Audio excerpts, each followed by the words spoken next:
हमारे साथ आगे और भी खबरों पर अपडेट लेंगे आपसे। आगे बढ़ेंगे, देहरादून से बड़ी खबर है जहां पर भू कानून को लेकर कमेटी का गठन किया गया है। 5 सदस्यीय कमेटी का गठन किया गया भू कानून को लेकर। अपर मुख्य सचिव राधा रतूड़ी को बनाया गया कमेटी का अध्यक्ष।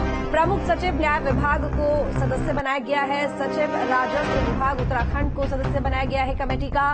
साथ ही सचिव सामान्य प्रशासन उत्तराखंड को भी कमेटी का सदस्य बनाया गया है। जगदीश कांडपाल अपर सचिव मुख्यमंत्री को भी सदस्य बनाया गया है। तो बता दें कि 5 सदस्यीय कमेटी का गठन किया गया है भू कानून को लिए। तो वहीं आपको बता दें कि 5 सदस्यीय कमेटी का गठन किया गया और भू कानून को लेकर इस कमेटी का गठन किया गया है, जो कि जल्द ही इस कानून को लेकर चर्चा करेगी और इसके साथ ही इसमें तमाम प्रावधानों को लेकर भी बातचीत की जाएगी। बता दें आपको कि भू कानून को लेकर कमेटी का जो गठन किया गया है, 5 सदस्यीय कमेटी है ये, जिसमें 5 लोग शामिल रहेंगे। अपर मुख्य सचिव राधा रतूड़ी को बनाया गया है कमेटी का अध्यक्ष, यानी कि राधा रतूड़ी इस कमेटी की अध्यक्ष। और प्रमुख सचिव न्याय विभाग को भी सदस्य बनाया गया है। साथ ही सचिव राजस्व विभाग उत्तराखंड को भी सदस्य बनाया गया है। सचिव सामान्य प्रशासन उत्तराखंड को भी सदस्य बनाया गया है।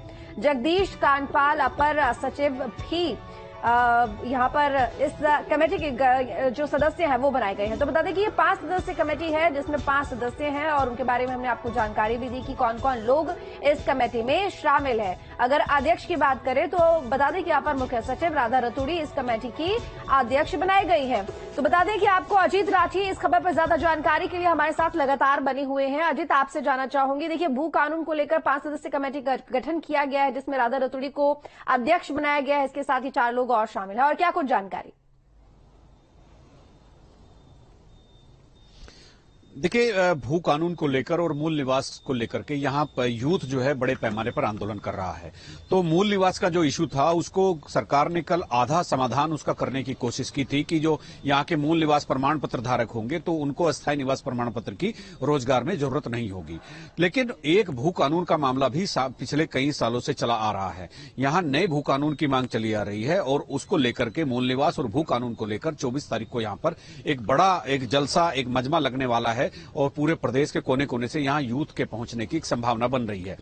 और भू कानून को लेकर के यहां पर और मूल निवास को लेकर जो रैली होने वाली है उसको लेकर भी सरकार चौकन्नी है। और सरकार ने भू कानून के लिए उसका ड्राफ्ट कैसा होगा कैसा नहीं होगा उसको लेकर 5 सदस्यीय कमेटी का गठन किया है और अपर मुख्य सचिव राधा रतूड़ी इसकी अध्यक्ष बनाई गई है। 3-4 विभागों के सचिव इसके सदस्य होंगे। लेकिन एक सवाल ये अपनी जगह अभी भी खड़ा हुआ है, जब 6 महीने पहले सुभाष कुमार जो पूर्व मुख्य सचिव हैं राज्य के, उनकी अध्यक्षता में एक कमेटी का गठन किया गया था भू कानून के ड्राफ्ट करने के लिए या उस पर एक रिपोर्ट सौंपने के लिए। उस रिपोर्ट का क्या हुआ? आखिर वो रिपोर्ट सरकार को सौंपी गई कि नहीं सौंपी गई? तो ये एक बड़ा सवाल अभी भी बना हुआ है। और राधा रतूड़ी चूंकि अगर अगले महीने मौजूदा मुख्य सचिव सुखबीर सिंह संधू का रिटायरमेंट है और उनके बाद वरिष्ठतम आईएएस वही है, वो मुख्य सचिव बन जाएंगी, तो फिर एक बार इनका इस कमेटी का अध्यक्ष बदलने की नौबत आ सकती है। लेकिन फिलहाल एक कमेटी बना करके माहौल में एक यू टर्न लेने की कोशिश सरकार ने की है कि हम इस मुद्दे पर काम कर रहे हैं। अगर इसकी मांग सोशल मीडिया प्लेटफॉर्म से लेकर के तमाम संगठनों से आ रही है तो उस पर सरकार ने एक संकेत दिया है कि हम इससे पीछे हटने को तैयार नहीं है। हमने कमेटी का गठन कर दिया, वो ड्राफ्टिंग का काम करेगी और उसके बाद फिर उसकी जो रिपोर्ट होगी उसके विधायी और न्याय से कराने के बाद उस पर आगे का काम जाए। नहीं, इसमें केवल बस यही लिखा गया है कि यथाशीघ्र अपनी रिपोर्ट वो सौंपेगी। लेकिन यथाशीघ्र का मतलब सरकारी कागजों में कुछ नहीं होता। जब तक कोई टाइम लिमिट तय ना हो जाए तब तक यथाशीघ्र भी बहुत लंबे समय तक चलता है और ऐसा हमने अनेक उदाहरण इस बात के देखे हैं। जी ठीक है अजीत, बहुत शुक्रिया आपका तमाम जानकारी के लिए।